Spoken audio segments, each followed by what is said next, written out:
Hello everyone. It's good to be able to speak to you all again on what is now day 48 of our national lockdown. As you can see, my hair is somewhat longer than when last I spoke to you. It's moving now in the direction of a 1960s style, but apart from that, all is well in the Salter household, I'm pleased to say. I know that all of us have been affected in one way or another by the coronavirus. Anthony McGarrell-Groves, our National Treasurer, has had a dose of it, but is now pulling through, and I'm pleased to say near to normal now.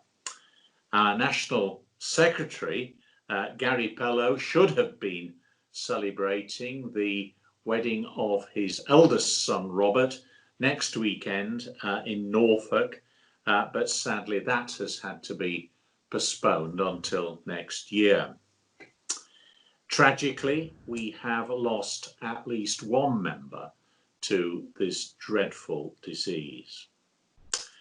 Of course, many businesses upon which we rely as Alvis owners have also themselves been adversely affected. But despite all of this, the spirit of the Alvis world continues undimmed. It was the Bishop of Leeds, Nick Baines, who said recently that we shouldn't speak of social distancing, but rather speak of physical distancing. I think I would prefer to put it in a different way and say that we should engage in distance socializing. And that is certainly what has been happening within the Alvis Owner Club. On the 25th of April, the board held its first virtual meeting with some 20 participants. I think I can say that it was everyone's opinion and surprise that it really worked remarkably well, to the extent that I am sure we'll be having similar meetings in the future. But that said, in a club like ours, there's no substitute for face-to-face contact because we're not running a business. It's a club. It's about our members. It's about people.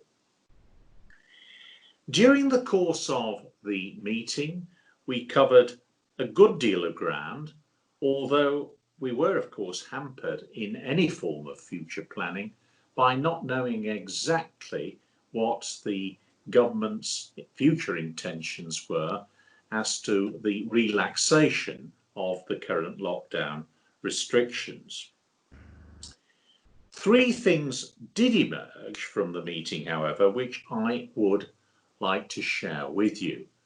First and foremost, congratulations from all of us go to Steve Horn, who was given life membership of the club in recognition of his very considerable work in preparing for the centenary this year, as well as his contributions to our club over many, many years in the East Anglian section, of course, but also in dealing with our insurance portfolio and most significantly in his enormous contribution in relation to our stand at the NEC exhibition every November in Birmingham. Secondly, may I put a plug in for the virtual centenary celebration party on Saturday the 8th of August at 7 p.m. British Summer Time, in case you are an international member. This would have been the date of the gala dinner at Coombe Abbey. I'll be sending out more information about that event later, but I hope that it will be a fun event. I hope you will put it in your diaries.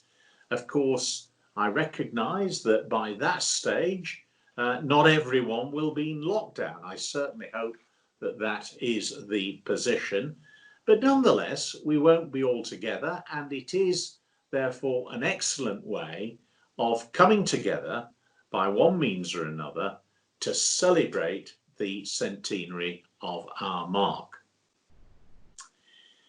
Finally, it was last week that the headmaster of Eton, Simon Henderson, commented that every institution will be judged by what it has done during this pandemic. The Alvis Owner Club is no exception to that comment. The board had set aside a fund to celebrate our centenary in some suitable style.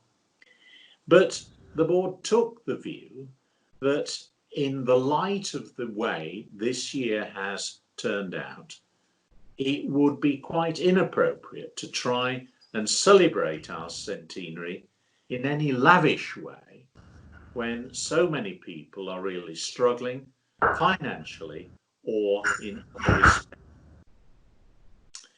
And with this in mind, the board decided to make 2 charitable donations. The first of these is to BEN, the Motor and Allied Trades Benevolent Fund, which helps to support people from the automotive industry with a wide range of issues, be it physical health, mental health, or concerns over their general well-being. Secondly, a donation is to be made to the Food Bank or a similar charity in Coventry, reflecting the origins of the Alvis mark. And I'm still pursuing the possibility of match funding for this second donation. I'm pleased to report that it's not only the board that has been meeting by remote means. There have been now a number of very successful and entertaining e-noggins. Please do join one of these if you are able, because they're an excellent way of keeping in touch with other members. And one pleasant outcome of the e-noggins, in my experience, has been that we're having members now participate who would not ordinarily have come to the pub in question. Have a look at the most recent bulletin, which does have information about website development and in particular how you can make the fullest use of the website and the features that are available on it.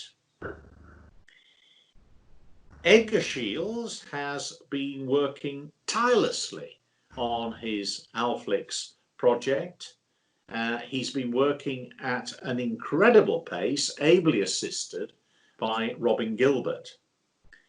And you, the members, have risen to the challenge which Edgar posed for you by sending in material to him, not just in relation to the centenary, but also in relation to Drive It Day.